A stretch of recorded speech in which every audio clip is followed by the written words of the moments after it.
गिरीश महाजननी माझ्या प्रश्नावर असं म्हटलं का गांजा साधू, ठीक आहे, संत तर म्हणता येणार नाही, साधू पेत नाही, ठीक आहे, हे आम्ही खपून घेणार नाही. माझ्या विरोधात पोलीस तक्रार सुद्धा वर्धेत दाखल केली का मी असं म्हणलं म्हणून.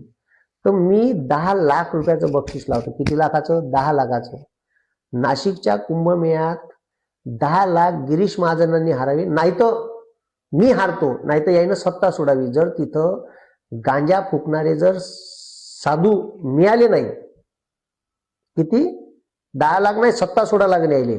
जर महाराष्ट्राचा मुख्यमंत्री आणि ठीक आहे ते गिरीश महाजन म्हणत असन का नाशिकच्या कुंभमेळ्यात एकही संत तिथं साधू येणार नाही का जो गांजा फुकणार नाही. अरे आमची परंपरा ही संत ज्ञानदेवाची, संत तुकारामाची, संत एकनाथाची, संत ठीक आहे गोरा कुंभाराची, संत तुकाराम महाराज, संत ठीक आहे तुकडोजी महाराज, कर्मयोगी गाडगे महाराज, हे संत आहे ज्यांनी समाजासाठी काहीतरी केलं, समाजाचं भलं घडून आणलं. तेव्हा समाज इथपर्यंत घडला. ठीक आहे, गांजा फुकून समाजाला का आदर्श द्यायचा राहिला?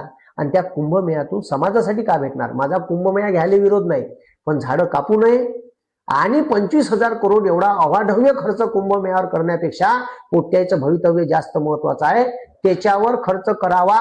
ठीक आहे, 4-5 हजार करोड रुपये जो वार्षिक खर्च 2,000 करोड आहे जिल्हा परिषदेच्या शाळेचा, त्याच्यावर खर्च करावा. ठीक आहे, जर हे खरंच माझ्यासोबत एवढी हे म्हणत असून का खपून घेणार नाही तर चॅलेंज न देतो यानं सरकारचा राजीनामा द्यावा. आम्ही असं म्हणावं तर तिथं तुम्ही आम्हाला दाखवून द्या गांजा फुकणारा एक तरी साधू संत. ठीक आहे, तर